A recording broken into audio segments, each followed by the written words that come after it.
From Advisory Board, we're bringing you a radio advisory. My name is Rachel Woods. You can call me Ray. Right now, the entire industry is grappling with questions about how and when to reopen for business. And admittedly, much of the conversation has been about how to reopen procedures, whether that's in a hospital or in outpatient surgery. And it makes sense to focus there because most systems have canceled their quote-unquote elective procedures and have a big queue of postponed electives. But today, I want to talk about how physician practices and the ambulatory space should consider reopening. And to do that, I brought my colleague, Daniel Kuzmanovich. Hey, Daniel. Hey, Ray. How's Owen?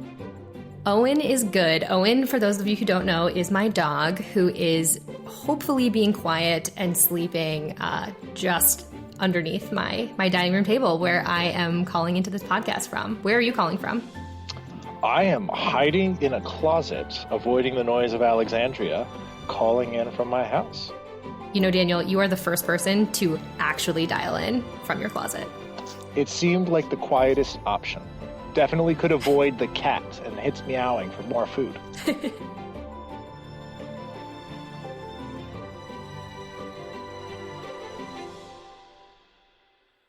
As we all know, there is no single path on the road to recovery.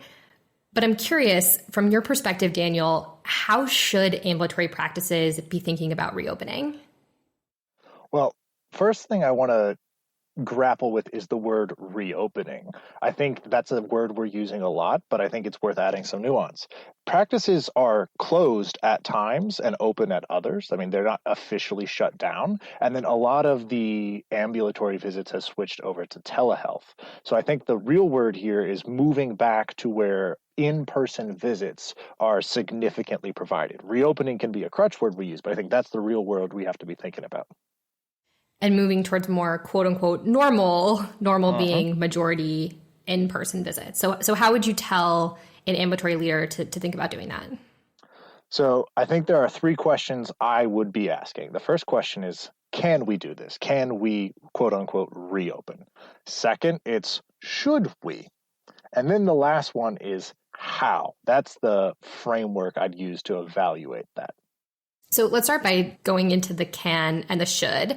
And I think it's helpful to put this in the context of what our partners in the hospital or outpatient surgery part of the healthcare world are doing. Oh, yeah.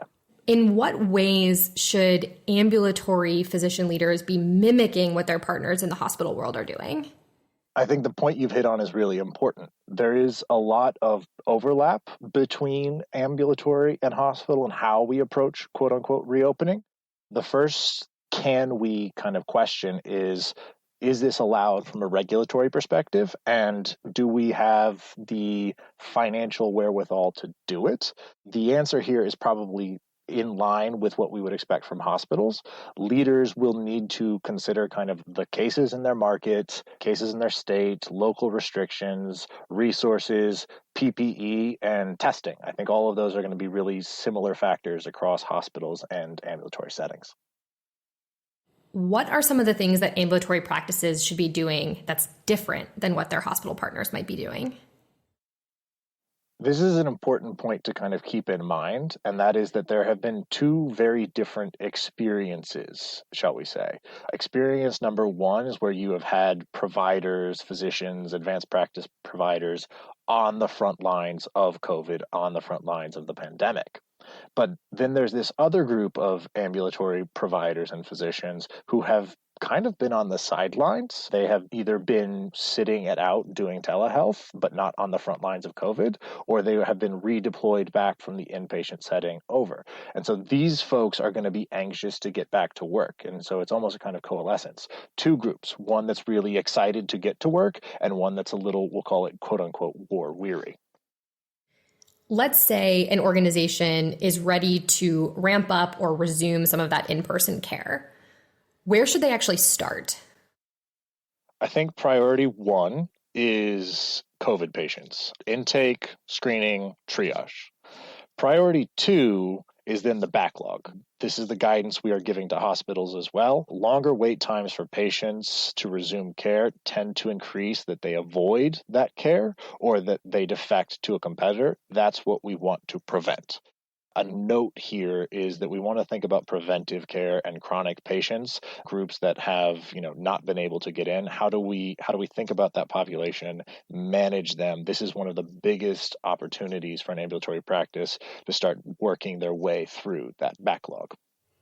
And that makes a ton of sense. But in all honesty, groups are likely to have a ton of backlog. There are probably a lot of competing demands that organizations are weighing for who and how they prioritize. What advice would you give to ambulatory leaders? This is going to be a balancing act. A lot of leadership right now is a balancing act, and this is going to fall into that category. There are a couple of factors that groups are going to need to balance. Factor one is probably clinical urgency. Thinking in the context of the broader clinical pathway, what might be required in terms of images and screenings that lead to surgeries for the hospital or health system. I think the second factor is we'll call it the importance of the service to the business, but I think we're really talking about here is financial benefit. How much revenue could we anticipate from something like this? And also, is there a competitive play, either defensive or offensive from that perspective? And three is probably feasibility. Can we do this? Is it going to vary by site to site? So balancing act. We got to balance all three of those. And then afterwards, we'll go work on a trapeze. And of course, this is all going to be different group by group and organization by organization. But what should organizations have at the bottom of their to-do list? Where should they not start? Good question. Where they should not start is probably the premise of getting things back to normal. They should resist the urge to revert back to majority in-person visits. We have been talking, you and I, for years with groups about telehealth and telemedicine and virtual visits, and there wasn't a lot of uptick in it. We heard a lot of resistance on that. Well, in the space of a very short period of time, groups have made tremendous strides in that space. As they think about reopening, a significant portion of visits are already gone virtual. We should not be just trying to get back to predominantly in-person care. We should think about how do we continue some of the good things like telehealth that COVID has brought. And this is really important because when we talk about reopening, what I think groups really mean is how do I get back to some semblance of normal? But of course, their new normal is probably going to need to look different than what it was before. And there's no better example of that than telehealth. Can you actually hypothesize what percentage of physician visits will or perhaps should remain remote versus in person? Let me dust off my crystal ball for a second. I think what we're going to be looking at is probably closer to 50-50. This is something we've been hearing from organizations. This is something we've been hearing in particularly in the outpatient setting. There's a surprising number of physicians and APPs that like telehealth. But after years of not adopting it, a lot of groups have decided that they like it. And this is something to continue moving forward with. I think there's also a huge value to the usage of telehealth and virtual visits because PPE is still one of the biggest rate limiting factors for any visit or any interaction. And when doing a visit via telehealth, we can conserve PPE, and that's going to be one of the biggest barriers to restarting ambulatory in-person visits. I couldn't agree more with that. And I think that the idea of protecting PPE sounds simple in theory, but is actually pretty complex. What are you hearing from ambulatory leaders on the front line about this? This is an important point. It's going to be a little bit tense at times, I think, because there's this growing pressure. We need to get back to doing business. We need revenue to pick back up. And there is a clinical urgency for a lot of our patients to be getting in for the procedures that they need and have been deferring or that we have had to postpone. there are going to be some trade-offs that have to be made around PPE, and it's likely going to make it difficult in the sense of, sequencing and prioritizing patients. There are some resources out there that I think we can probably share, but what we're really seeing is that PPE is going to be the thing that determines whether or not we can do a certain type of procedure, especially if it's too PPE intensive. We may have to wonder about not doing it. And of course, we can put those resources right in the show notes. We'll be right back with more Radio Advisory after this short break. Remember to subscribe to Radio Advisory on Apple Podcasts or wherever you listen to podcasts. When you subscribe, you will get the latest episodes delivered to you as they become available.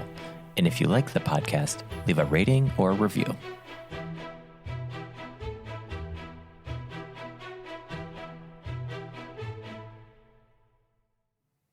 We've been talking a little bit about the could and the should of reopening, but my guess is that a lot of the focus actually needs to be on the how. What are some of the operational procedures that groups need to address? That's a very long list, and we're not going to cover it all here today. We have a checklist that's actually probably a better place to cover much of this, but we could probably do a short version either from the patient's perspective or the provider's perspective. I'm going to ask you to do both. Let's start with the patient perspective. Of course you are. Patient. Screening. That's going to have to be some policy or procedure from the patient's perspective that takes place. How do we screen them? Is it taking their temperature when they walk in? Is it screening questions? Do we actually test them? Will we have sufficient tests to do that? Every waiting room is going to need to be socially distant, and the same will probably need to be done for registration desks and things like billing. The whole process of what we would think of as the normal visit, taking a patient in, taking them to a room, taking them out, all of those things we need to apply safety concerns like testing, like social distancing, and like PPE. And that's something we talked about with Shay when we talked about reopening hospitals and surgical centers as well. Tell me about now the provider side. Internal operations is going to be a big play here. When practices reopen, start seeing a lot of in-person visits again, they are going to be managing that backlog that we've already discussed. There's already been an access problem in outpatient practice for years. One of the things that we saw before COVID was that it could take 26, 27, 28 days to get a new appointment. And now we are going to have a backlog of patients and also a bunch of new patients who want to come in. I think some of the good news there, and this is stuff you know very well, is that there is a chance to expand capacity with limited resources, to switch things up a bit to increase our effective capacity. Let's talk about that. How would a group actually expand access given all of the limited resources that they have now and the inability to probably add any additional physicians or providers to help manage that backlog?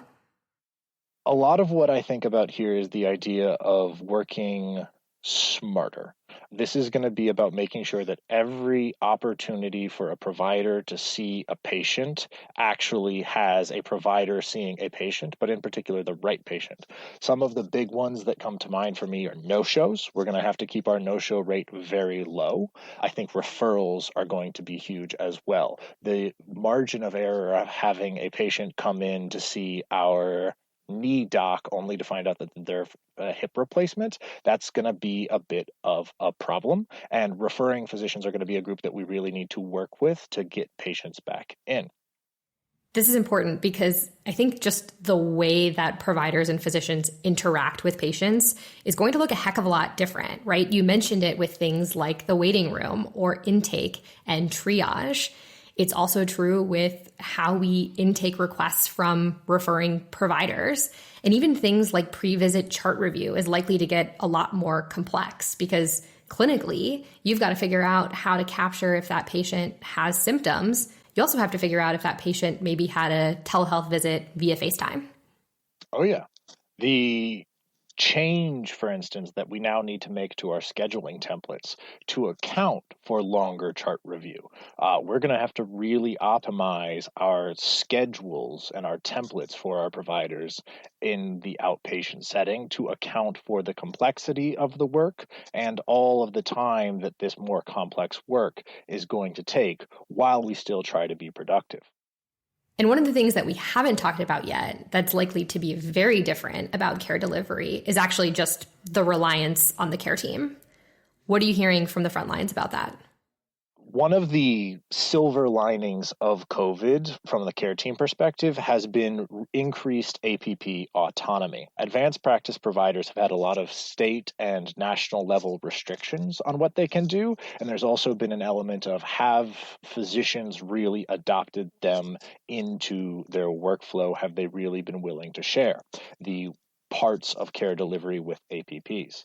COVID's really kind of opened the door on that. The regulations are down and physicians are getting a firsthand chance during COVID to see the clinical capabilities of APPs and to partner with them in more advanced ways. And I think that's going to be a really positive thing for us going forward. That's right. And when groups are starting to reopen or resume normal procedures, they should be ensuring wherever possible that APPs are seeing their own patients, practicing autonomously, managing their own panel. We have a little bit of work about that, don't we? We do have a lot of work about that. That's more to add to the show notes. All right, Daniel, we've gone through a lot of detail about can groups reopen, should they, and how do they actually get back to some semblance of normalcy? The last question I want to ask you is, what would you tell executives to focus on this week? Classic advisory board. I'm going to give two answers. Answer number one is communication, communication, communication. Communication to your staff and your providers, communication to your patients and your community, and communication to your referring physicians. This is all about what's happening, how we are, quote unquote, reopening, and how we're going to do this in a safe way. The second thing is, with all of this focus on reopening, don't get lost in the idea of returning to normal. As much as I hate to say it, normal wasn't optimal. It wasn't working perfectly in a lot of situations. Visits were almost entirely in person. Very few practices had really extended their hours and were seeing patients outside of a normal 9 to 5. And nearly every group had untapped capacity that was difficult to get to. In every crisis, there is an opportunity. And one of the things that's been really inspiring about the work we're seeing from a lot of medical group members is they're taking advantage of this to define what new normal is. And that's the message I would send to other executives. Maximize all available capacity, take advantage of APPs, even more so, extend hours, offer and keep virtual visits, and really focus on meeting patients where and when they need care. Change is not necessarily bad in this situation. I am not surprised that you cheated and answered with 2 questions, but I'll let it slide this time. It's who I am. Well, thanks so much for coming on the podcast, Daniel. Thanks for having me.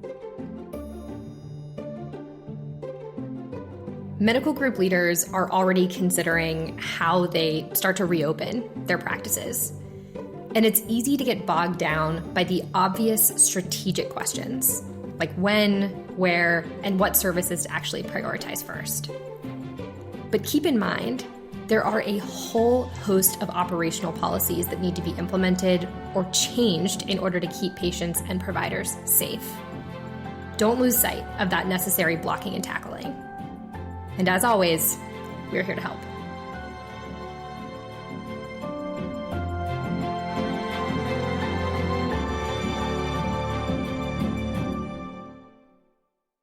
I have taken all of the pillows off of my couch, all of the blankets off of my couch and in my house, and surrounded myself with them.